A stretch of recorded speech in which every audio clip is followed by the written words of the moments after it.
Good evening to all.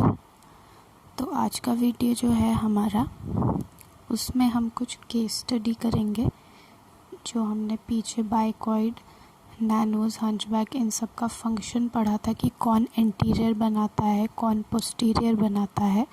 तो उस basis पे हम केस स्टडी करेंगे, ठीक है। और कुछ क्वेश्चंस जो हैं हम प्रैक्टिस करेंगे जो अभी तक हम ड्रोसोफिला का डेवलपमेंट पढ़ चुके हैं, उसके बेस पे 2-3 क्वेश्चन मैं लेके आई हूँ। तो वो क्वेश्चन हम सॉल्व करेंगे, ठीक है, पहले, और उसके बाद जो है हम केस स्टडी करेंगे, ठीक है। तो पहले हम क्वेश्चन सॉल्व करते हैं। ओके, तो ये फर्स्ट क्वेश्चन आपके सामने मैंने रखा है, ठीक है, जो कि दिसंबर 2011 में आया हुआ है, ठीक है। बेसिक सा क्वेश्चन है, काफ़ी आपका बेसिक्स इससे चेक होगा कि आपको जो है पिछली वीडियो में जो मैंने पढ़ाया है वो समझ में आया है या नहीं, ठीक है। तो क्वेश्चन क्या बोल रहा है, which of the following maternal gene products regulate production of anterior structure in Drosophila embryo, ठीक है। क्वेश्चन में क्या पूछा है, जैसे ये आपका ड्रोसोफिला है, ठीक है, ये ड्रोसोफिला का एंटीरियर पार्ट है, ये पोस्टीरियर पार्ट है। तो इनमें से कौन से मैटरनल जीन्स हैं जो कि एंटीरियर पोर्शन को जो है आपका डिफ़ाइन करते हैं या बनाते हैं, ठीक है। वो कौन से आपके ऐसे जीन्स हैं, ठीक है। तो मैंने आपको एक चार्ट भी प्रोवाइड किया था, ठीक है। मैंने आपको बताया था कि बाइकॉइड और साथ में उसके हंचबैक मिलके काम करते हैं, और नैनोज और आपका कॉर्डल जो है वो मिलके काम करता है, ठीक है। तो जैसा कि मैंने आपको पिछली वीडियो में बताया था कि बाइकॉइड और हंचबैक जो है वो ड्रोसोफिला का एंटीरियर पोर्शन जो है वो डिफ़ाइन करते हैं, और कॉर्डल और नैनोज जो हैं वो पोस्टीरियर पार्ट जो है वो डिफ़ाइन करते हैं, ठीक है।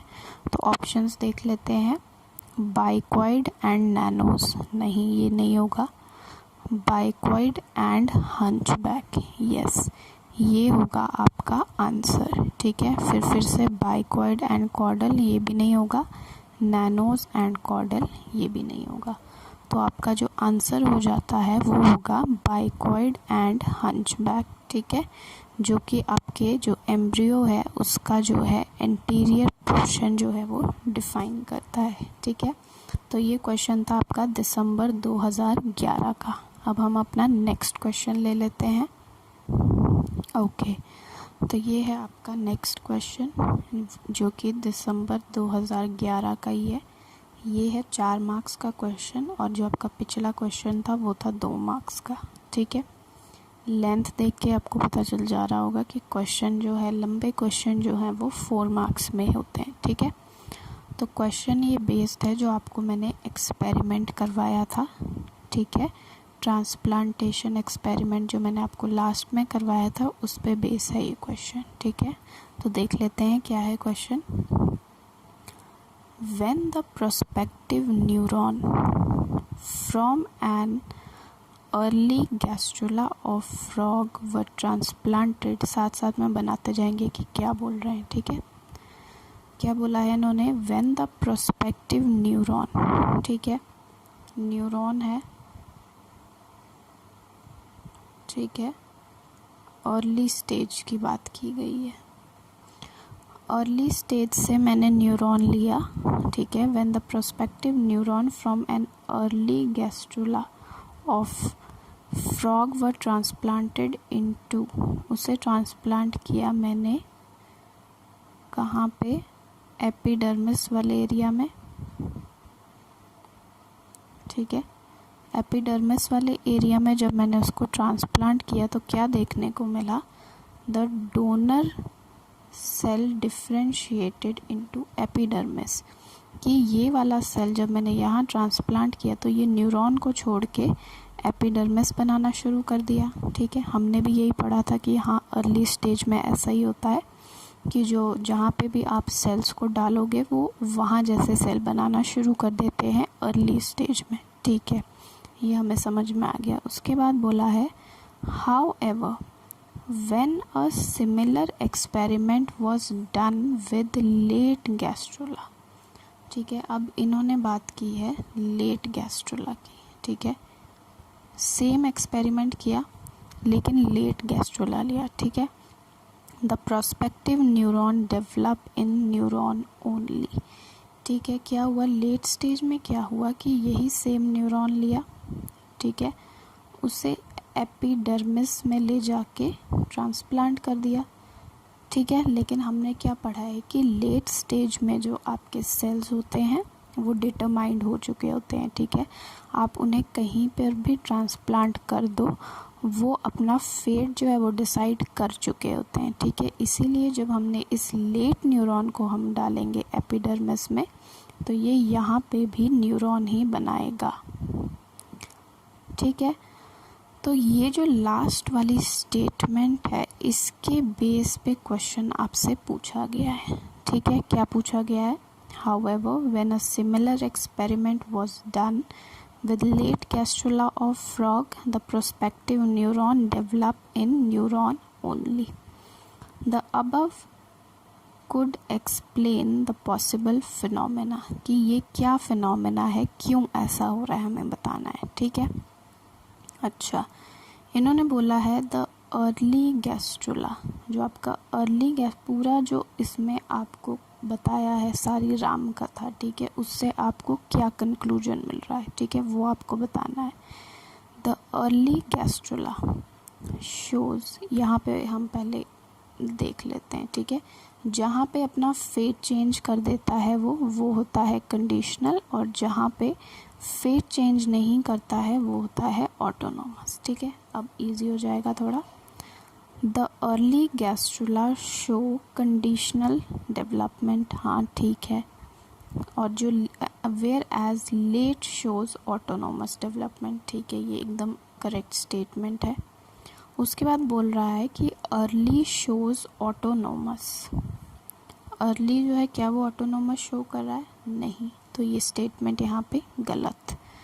The prospective neuron from the early gastrula are only specified, अब ये क्या बोल रहे हैं कि जो न्यूरॉन्स हमने अर्ली स्टेज में लिए थे, ठीक है, वो सिर्फ़ और सिर्फ स्पेसिफाइड थे। जब आपको मैंने ऑटोनोमस और कंडीशनल स्पेसिफिकेशन बताया है तो वहाँ पे मैंने आपको ये टर्म्स इंट्रोड्यूस किए हैं, ठीक है, कि कंडीशनल स्पेसिफिकेशन के लिए हम स्पेसिफाइड वर्ड का यूज़ करते हैं, ऑटोनोमस के लिए हम डिटरमाइंड वर्ड का यूज़ करते हैं, ठीक है।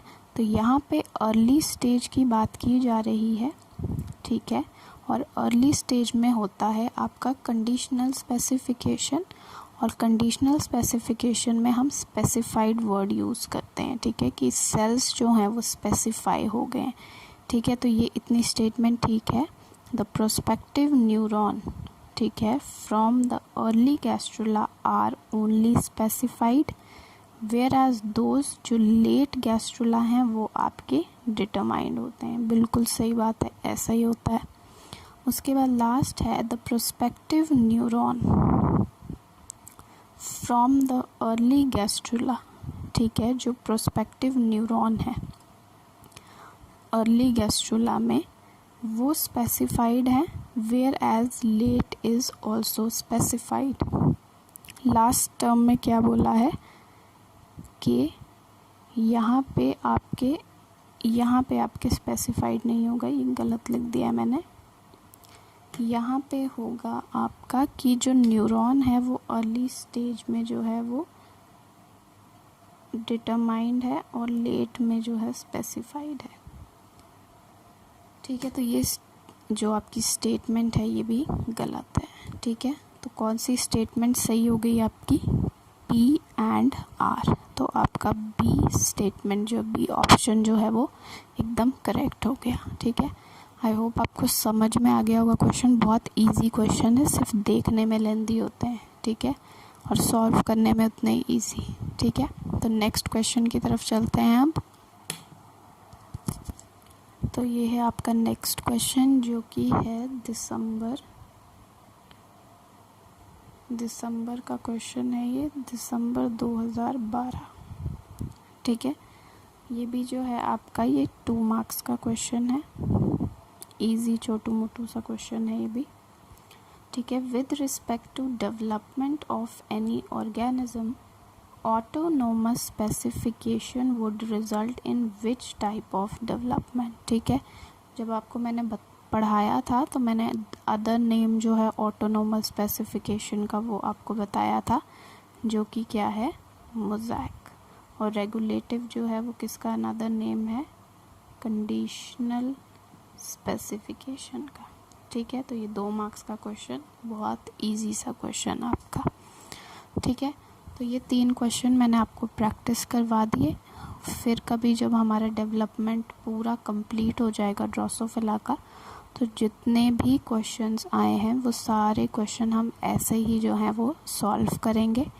ठीक है, सारे जो भी क्वेश्चन पेपर्स में आए हुए हैं आपके एग्ज़ाम में क्वेश्चन, वो सारे सॉल्व करेंगे। ठीक है, तो उससे जो है आपके कॉन्सेप्ट और क्लियर हो जाएंगे। ठीक है, अब जो हमारी केस स्टडी है वो हम कर लेते हैं। ठीक है, ओके, तो केस स्टडी में एक्चुअल में होता क्या है। ठीक है, आपको क्वेश्चंस देते हैं। ठीक है, CSIR में आपको क्वेश्चंस आते हैं। ठीक है, कैसे क्वेश्चंस आते हैं, मान लो ये आपका एम्ब्रियो है। ठीक है, नॉर्मली हमें पता है कि जैसे ये एंटीरियर साइड है, ये पोस्टीरियर साइड है। ठीक है, तो यहाँ पे आपका हेड बनता है। ठीक है, यहाँ पे आपका थॉरेक्स बनता है और यहाँ पे आपका बनता है एब्डोमेन। ठीक है, ये नॉर्मली ऐसा होता है, ये हमें पता है। लेकिन CSR वाले नॉर्मल क्वेश्चन नहीं पूछते हैं। वो क्या करते हैं, वो आपको जैसे आपको पता है और साथ में ये भी लिख देते हैं, हाई अमाउंट ऑफ बाइकॉइड। ठीक है, रिवाइज भी हो जाएगा, and high amount of hunchback काम करता है हेड की फॉर्मेशन में। और यहाँ पे कौन काम करता है, high amount of nanos and high amount of caudal. ठीक है, और थॉरेक्स आपका कैसे बनता है, लो अमाउंट ऑफ बाइकॉइड से। ठीक है, तो ये हमें पता है कि ऐसा ऐसा होता है। तो यहाँ पे आपके क्वेश्चन किस फॉर्म में आते हैं, जैसे वो कहेंगे कि हमने मान लो यहाँ से बाइकॉइड को रिमूव कर दिया। ठीक है, और ले जाके हमने बाइकॉइड को यहाँ बैक पोर्शन में जो है वो इंट्रोड्यूस कर दिया। ठीक है, तो क्या जो है फिनोटाइप जो है आपको देखने को मिलेगा ड्रोसोफिला में, फिर वो ऑप्शन दे देंगे। ठीक है, कि एंटीरियर पोर्शन में जो है वो हेड बनेगा, देन पहले नॉर्मली दे देंगे हेड, थॉरैक्स, एब्डोमेन। ठीक है, फिर आपको दे देंगे टेल। ठीक है, थॉरैक्स एंड हेड। ठीक है, तो ऐसे ऐसे ऑप्शंस दे देंगे आपको, तो फिर आपको वहाँ पे चूज़ करना है। ठीक है, तो ऐसी केस स्टडी जो है हम 5-6 केस स्टडी करेंगे, फिर आपको एकदम क्लियर हो जाएगा, फिर आप ऐसा कोई भी क्वेश्चन जो है वो सॉल्व कर सकते हैं। ठीक है, तो केस स्टडी जो है हम शुरू करते हैं। सबसे पहले रेफरेंस पॉइंट के लिए हम ऊपर जो है एक डायग्राम नॉर्मली जो होता है वो बना लेंगे। ठीक है, यहाँ पे अभी मैंने पहले भी बनाया, ये है आपका एंटीरियर पोर्शन और ये है आपका पोस्टीरियर पोर्शन। ठीक है,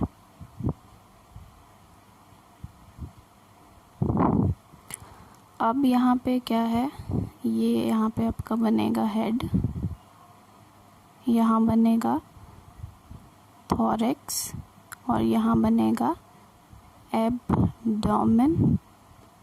ठीक है, यहाँ पे मैं लिख देती हूँ high amount of bicoid and high amount of hunchback, high amount of nanos, high amount of caudal, low amount of bicoid. ठीक है, अब ये आपको रेफरेंस के लिए, ये है आपका नॉर्मल ड्रोसोफिला। ठीक है, नॉर्मल एम्ब्रियो है ये आपका। अब हम केस स्टडी जो करेंगे तो आपको इजी हो जाएगा, ठीक है।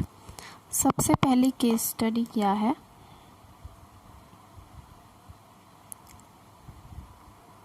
क्या किया हमने, एक एम्ब्रियो था,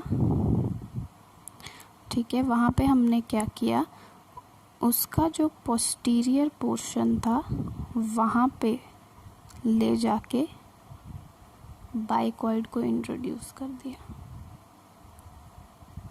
ठीक है।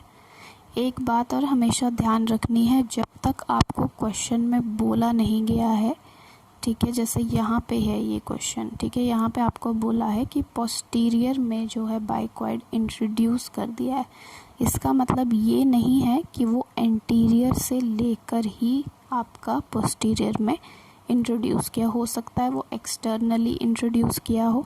तो जब तक क्वेश्चन में ये नहीं बोला हो कि आपको रिमूव करके कहीं पे इंट्रोड्यूस किया है, तब तक आपने बाकी सारी की सारी कंडीशंस जो है वो नॉर्मली रखनी है, ठीक है। तो अब ये एक कंडीशन है जहाँ पे पोस्टीरियर में जो है आपका बाइकॉइड इंट्रोड्यूस कर दिया है, ठीक है। तो यहाँ पे आपको सिंपली देखने को क्या मिलेगा कि ये एम्ब्रियो है आपका, ये एंटीरियर पार्ट, ये पोस्टीरियर पार्ट, तो आपका हेड जो है वो यहाँ पे भी बनेगा और एक हेड जो है वो आपका पोस्टीरियर साइड में भी बनेगा, ठीक है। तो ये कंडीशन होगी आपकी एम्ब्रियो की कि उसमें जो है आपको 2 हेड मिलेंगे, ठीक है। ये हो गया आपका पहला केस, ठीक है। दूसरा केस क्या है, एक एम्ब्रियो है आपका, ठीक है, उसमें क्या किया आपने, एंटीरियर पार्ट जो है आपका वहाँ पे आपने नैनोस को इंट्रोड्यूस कर दिया और पोस्टीरियर पार्ट है वहाँ पे भी नैनोस को इंट्रोड्यूस कर दिया, ठीक है। तो नैनोस जब आपका इंट्रोड्यूस हो गया तो यहाँ पे जो है कौन सा केस बनेगा, ठीक है, नैनोस जो है आपका वो एब्डोमेन बनाता है, ठीक है। तो दोनों साइड जो है वो आपका एब्डोमेन बनेगा, ठीक है। और अगर मैं और स्पेसिफिकली अगर कहूँ तो यहाँ पे एब्डोमेन में आपके यहाँ पे बनेंगी दोनों साइड टेल, ठीक है, ठीक है, टेल बनेगी, क्योंकि आपको मैंने बताया है एकदम एक्सट्रीम पोर्शंस जो होते हैं वहाँ पे आपका प्रेजेंट होता है टॉर्सो, ठीक है। जब आपका बाइकॉइड, ये याद रख लेना, इजी हो जाएगा आपको, बाइकॉइड प्लस टॉर्सो जब होता है तो हमेशा जो है आपका हेड बनेगा, हेड भी नहीं, हमेशा आपका फेस बनेगा, ठीक है। और अगर आपका बाइकॉइड के अलावा और कोई भी जीन है, कि बाइकॉइड के अलावा, ठीक है, चाहे वो नैनोज हो, चाहे वो कॉर्डल हो, कोई भी हो, बस बाइकॉइड नहीं होना चाहिए, ठीक है, और टॉर्सो हो साथ में, तो वो आपका बनाएगा टेल, ठीक है। ये चीज़ याद रखेंगे तो फिर क्वेश्चन सॉल्व करने में इजी रहेगा, ठीक है। तो ये था आपका सेकंड केस, ठीक है। अब थर्ड केस की तरफ चलते हैं, क्या है, अब एक एक्सट्रीम सा केस हम देखते हैं कि बाइकॉइड जो है उसे हमने डाल दिया है कहाँ, एंटीरियर में भी है और पोस्टीरियर में भी है, ठीक है। तो क्या बनेगा, ये है आपका एम्ब्रियो, ठीक है, बाइकॉइड मैंने यहाँ पे भी डाला है और यहाँ पे भी डाला है, ठीक है। जैसे कि मैंने आपको बताया था ये जीन्स जो हैं ये एक कंसंट्रेशन ग्रेडियंट फॉर्म करती हैं, ठीक है। तो आपका जो है यहाँ पे इस तरीके से कंसंट्रेशन बनेगी बाइकॉइड की और यहाँ पे भी, ठीक है। जहाँ पे तो हाई और यहाँ पे आपका एक्सट्रीम में कौन है, टॉर्सो है, ठीक है, यहाँ पे भी टॉर्सो है। तो टॉर्सो और बाइकॉइड जब मिल जाते हैं तब मैंने आपको क्या बताया, क्या बनता है, फेस, तो दोनों साइड फेस बन जाएगा, ठीक है। जहाँ पे लो अमाउंट ऑफ बाइकॉइड होता है वहाँ मैंने आपको बताया है कि बनता है थॉरेक्स, तो यहाँ पे भी थॉरेक्स एंड यहाँ पे भी थॉरेक्स, ठीक है। और बीच में आपका नैनोस, ठीक है, यहाँ पे आपका नैनोस होगा, तो यहाँ पे आपका बन जाएगा एब्डोमेन, ठीक है। तो आपका पहले बनेगा फेस, ठीक है, देन आपका बनेगा हेड, अगर मोर स्पेसिफिकली बात करूँ, thorax, then abdomen, then thorax, then head, then again face, ठीक है। तो ये थी आपकी एक एक्सट्रीम कंडीशन, ठीक है। अब अगर बाइकॉइड को हम बीचों बीच इंट्रोड्यूस कर दें तो क्या होगा, देखते हैं। इस तरीके से आप अपने आप भी बहुत सारे केसेस बना सकते हैं जब आपको बेसिक समझ आ जाए, ठीक है।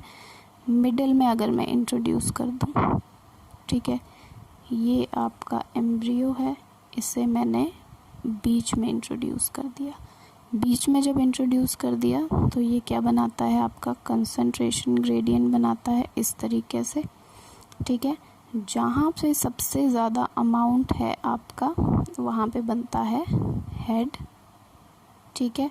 जहाँ कम अमाउंट है वहाँ बनेगा थॉरेक्स, यहाँ पे भी बनेगा थॉरेक्स, ठीक है। अब साइड में बाइकॉइड प्रेजेंट नहीं है, अकेला टॉर्सो है और साथ में नैनोज है या कॉर्डल है, तो यहाँ पे आपका बन जाएगा टेल दोनों साइड, ठीक है। और यहाँ पे बन जाएगा एब्डोमेन, ठीक है, एब्डोमेन, ठीक है। तो आपका पहले बनेगा टेल, देन बनेगा एब्डोमेन, ठीक है, thorax, head, thorax, abdomen and tail, ठीक है। यहाँ पे सॉरी यहाँ पे आपका एब्डोमेन नहीं बनेगा, ठीक है। एब्डोमेन यहाँ नहीं बनेगा, एब्डोमेन सिर्फ पीछे बनेगा बिकॉज हमने क्या किया है, बाइकॉइड बीच में इंट्रोड्यूस किया, लेकिन नेचुरली जो है नैनोस जो है आपका वो पोस्टीरियर पार्ट में प्रेजेंट होता है, इंटीरियर में नहीं, अनलेस और अनटिल हम आर्टिफिशियली उसे डाल दें, ठीक है। तो यहाँ पे नहीं होगा एब्डोमेन, आपका सिर्फ यहीं बनेगा, ठीक है।